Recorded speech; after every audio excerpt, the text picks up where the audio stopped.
அனைவருக்கும் வணக்கம். இன்றைக்கி நம்ம வீடியோவில் பார்க்க போகிறது ராஜா ராம்மோகன் ராய் அவர்களின் வாழ்க்கை வரலாறு. இந்திய சுதந்திரம் அடைவதற்கு முன்னாடி சமூக சீர்திருத்தங்கள் இயக்கங்கள் தோன்றுவதற்கு முன்னோடியாக திகழ்ந்தவர் நமது ராஜா ராம்மோகன் ராய் அவர்கள். அவரை பற்றி தான் இன்றைக்கி இந்த வீடியோவில் ஃபுல்லாக பார்க்க போகிறோம். ராஜா ராம்மோகன் ராய் அவர்கள் பற்றி கண்டிப்பான முறையில் ஒவ்வொரு டிஎன்பிசி குரூப் 2 இருக்கலாம், குரூப் 4 இருக்கலாம், எந்த எக்ஸாம் டிஎன்பிசி கொஸ்டினாக இருந்தாலும் ஒரு கேள்வி கண்டிப்பாக வருது. அதன் அடிப்படையில் தான் இந்த வீடியோ இன்றைக்கி போட்டிருக்கேன். ராஜா ராம்மோகன் ராய் அவர்கள் பிறந்த ஊர் வங்காளத்தில் உள்ள ஹூப்ளி, கொல்கத்தான்னு சொல்லுவாங்க. அப்போ கொல்கத்தா மாகாணம், சென்னை மாகாணம் இப்படி தான் இருந்தது. மும்பை அப்படின்னு இருந்துச்சு.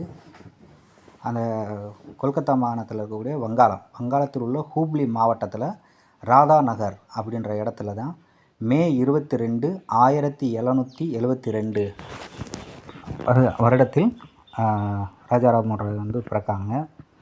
ராஜா ராம்மோகன் ராய் அவர்களின் தந்தை ராம் காந்தோ ராய்ன்னு சொல்லுவாங்க.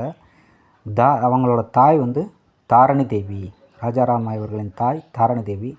ஏற்கனவே பகத்சிங்கை பற்றி பகத்சிங்கோட தந்தை பேர் என்னான்னு சொல்லியெல்லாம் கொஸ்டின்ஸில் கேட்டிருக்காங்க. அதுக்காகத்தான் இவங்க 2 பேரையும் கொடுத்துருக்கேன். ராம் காந்தா ராய் அப்படின்றவர் ஒரு வைஷ்ணவ குடும்பத்தில் பிறந்தவர். செல்வ செழிப்பான குடும்பத்தில் தான் அவரும் பிறந்திருக்காரு.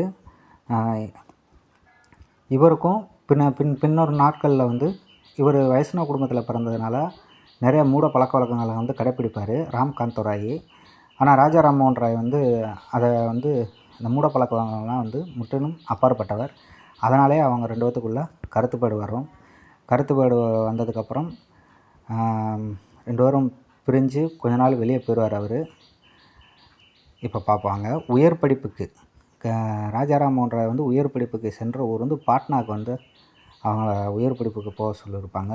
உயர் படிப்பு முடித்ததுக்கப்புறம் உயர் படிப்பு முடிச்சுட்டு வந்ததுக்கப்புறம் அவங்க 2 பேத்துக்குள்ளே சொன்ன மாதிரி தந்தையுடன் கருத்து வேறுபாடு காரணமாக இமயமலைக்கு போயிடுவார்.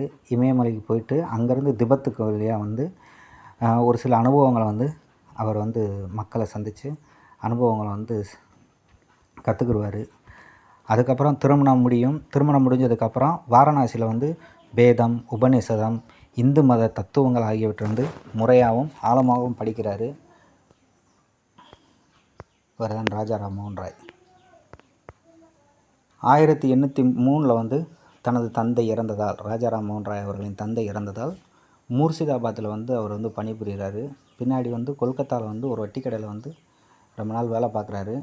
அதுக்கப்புறம் ஒரு கிழக்கிந்திய கம்பெனியில் வருவாய்த்துறையில் 1809 1814 வரைக்கும் வருவாய்த்துறையில் பணிபுரிகிறார். இது டிஎன்பிசியில் கேட்கப்பட்ட ஒரு கேள்வி. எந்த வருஷத்துலேருந்து எந்த வருஷம் வரைக்கும் ராஜா ராம்மோகன் ராய் அவர்கள் பணிபுரிஞ்சாங்க அப்படின்னு சொல்லி கேட்டிருந்தாங்க. அதுக்கடுத்து அவர் மனதிற்குள்ளே ஆல்ரெடி இருந்த விஷயங்கள் இதெல்லாம் பெண்ணோட கட்டாய கல்விக்கு ஆதரவு தெரிவிக்கிறாரு. அப்போ ஆங்கிலேய ஆட்சி நடந்துக்கிட்டு இருந்ததுனால பெண்ணோட கட்டாய கல்விக்கு ஆதரவு தெரிவிக்கிறாரு. ஆங்கிலம் மற்ற மொழிகளை விட ஆங்கிலம் மேன்மையானது என்ற கருத்து அவருக்குள்ளேயும் வந்துச்சு. ஏன்னா நிறைய புத்தகங்களை கற்றறிந்தார். உயர்கல்விக்கு மேற்படிப்புக்கு போயிட்டு வந்ததுனால ஆங்கிலம் ரொம்ப இன்றியமையாது அப்படின்றத நினச்சார். சமஸ்கிருதம் கற்றுத்தரும் பள்ளிகளுக்கு அரசு நிதியை பயன்படுத்தக்கூடாது அப்படின்றத சொன்னவர் ராஜா ராம்மோகன் ராய். அடுத்தது பெண் கல்வி, பெண் உரிமை, சொத்துரிமை, உடன்கட்டை ஏறுதல் போன்ற மூட பழக்க வழக்கங்களை மறுத்தாங்க.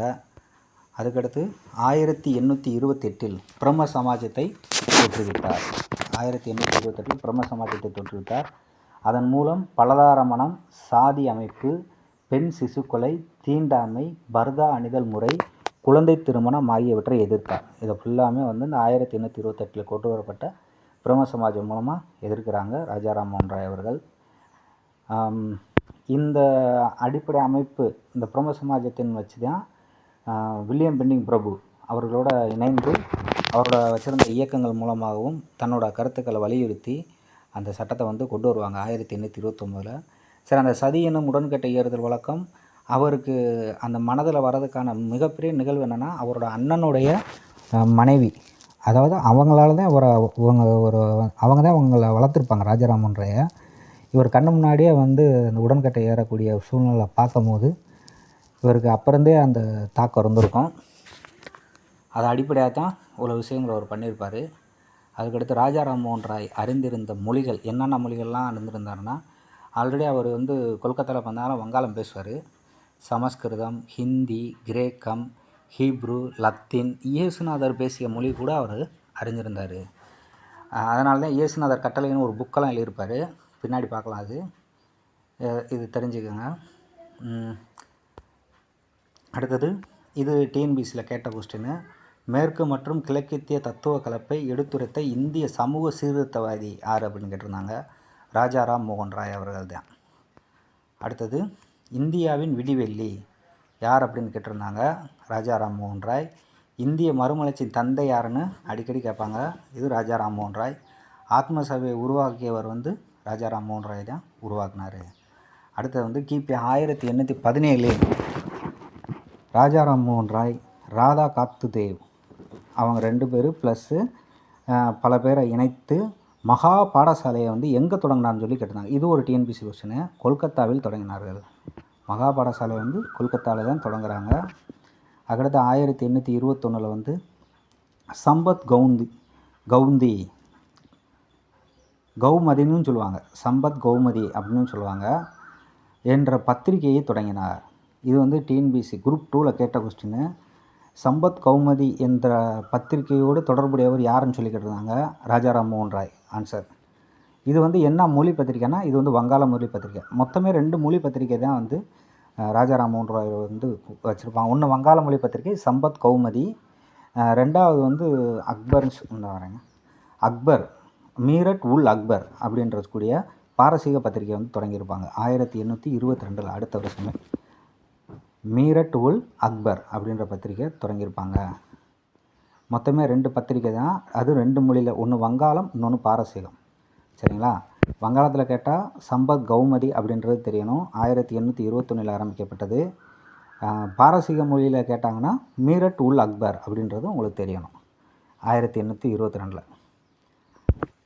அதுக்கடுத்து ராஜாராம் அவர்களோட நூல்கள், இப்போ 2மே வந்து இதழ்களை பார்த்தாச்சு எதுன்னு, பாரசீகமும் வங்காளமும். நூல்கள் என்னென்னா இயேசு கிறிஸ்துவின் கட்டளை, அமைதிக்கும் மகிழ்ச்சிக்கும் வழி, இந்த 2 தான் வந்து நம்மளோட ஸ்கூல் புக்கில் போட்டிருப்பாங்க. அதுபோக பதியா பிரதான், துபத் உல் முகாதின் அப்படின்ற புக்கும் வந்து எழுதியிருப்பாங்க. பிரம்மசபா வந்து 1828 ராஜா ராம்மோகன் ராய் மற்றும் ரவீந்திரநாத் தாகூர் இருப்பாங்களே, அவங்களோட அப்பா அவர் தான் வந்து தேவேந்திரநாத் தாகூர். அவங்க 2 பேரும் இணைந்து தான் ஆரம்பிப்பாங்க 1828. அடுத்தது இந்திய தேசியத்தின் தூதுவர் யாருன்னு சொல்லி கேட்டிருந்தாங்க. ராஜாராம் மோகன் ராய் அவர்கள் தான். அடுத்தது உடன்கட்டை ஏறுதல் ஒழிப்பில் வந்து முக்கிய பங்காற்றியவர் ராஜா ராம்மோகன் ராய் மற்றும் வில்லியம் பெண்டிங் பிரபு. இவங்க 2 பேர் தான் வந்து முக்கிய பங்காற்றியிருப்பாங்க.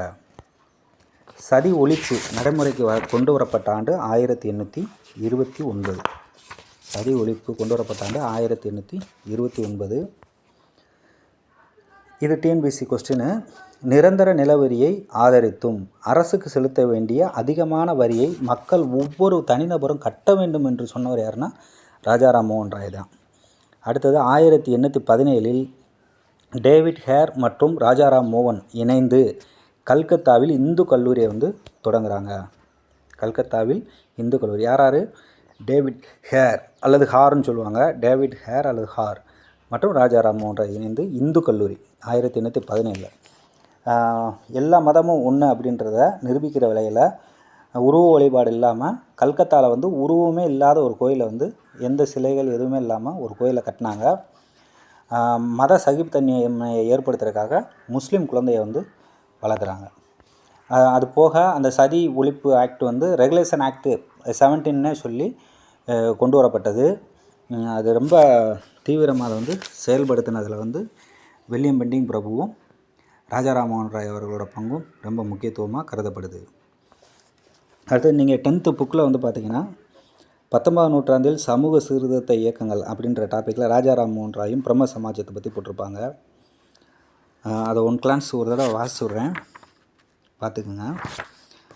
வங்காளத்தில் தொடக்க கால சீர்திருத்த இயக்கங்களை பொறுத்த மட்டும் ராஜா ராம்மோகன் ராயும் பிரம்ம சமாஜம் வந்து முக்கியமானது. ராஜா ராம்மோகன் ராய் 1772 முதல் 1833 வரை வாழ்கிறாங்க.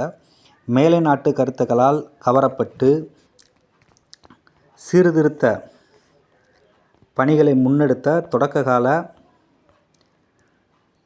சீர்திருத்தவாதிகள் ஒருவரான தான் ராஜா ராம்மோகன் ராய். அடுத்தது, பெரும் அறிஞரான அவர் தனது தாய்மொழியான வங்காள மொழியில் புலமை பெற்றதோடு சமஸ்கிருதம், அரபி, பாரசீகம், ஆங்கிலம் ஆகிய மொழிகளிலும் புலமை பெற்றிருந்தார்.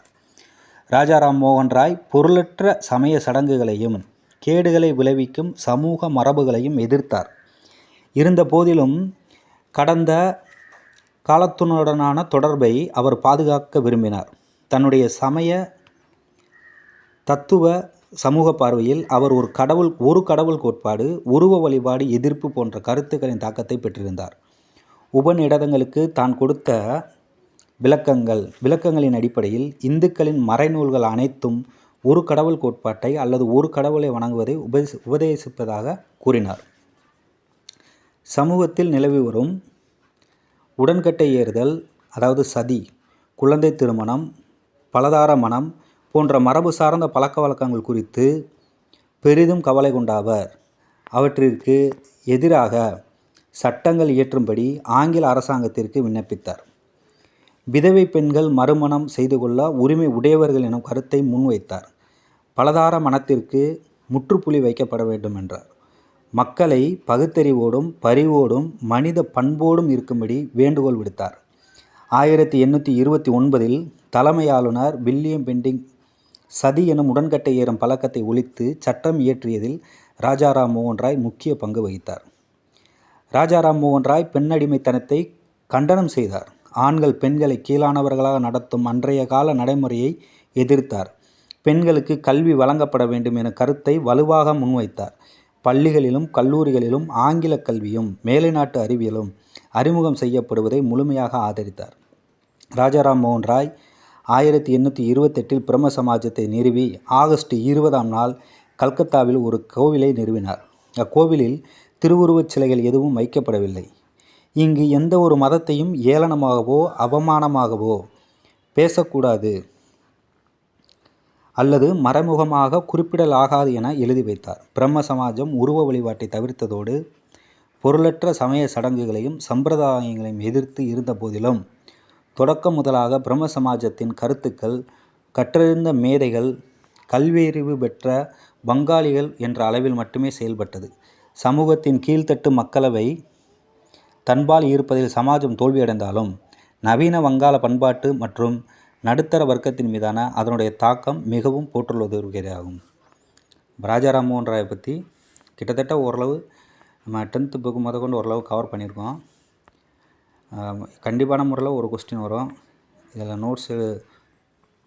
நோட்ஸாக தான் உங்களுக்கு ஃபுல்லாகவே எடுத்துருக்கு இந்த வீடியோவில். ஒரு தடவைக்கு 2 தடவை நல்லா பாருங்கள்.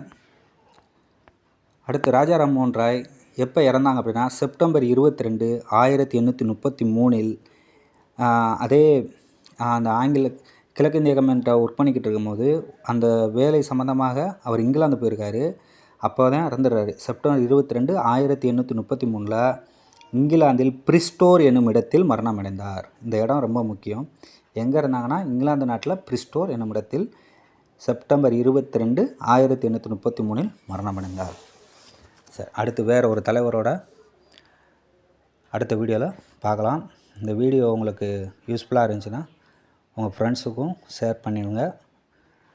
மறக்காமல் சப்ஸ்கிரைப் பண்ணுங்கள். தேங்க்யூ.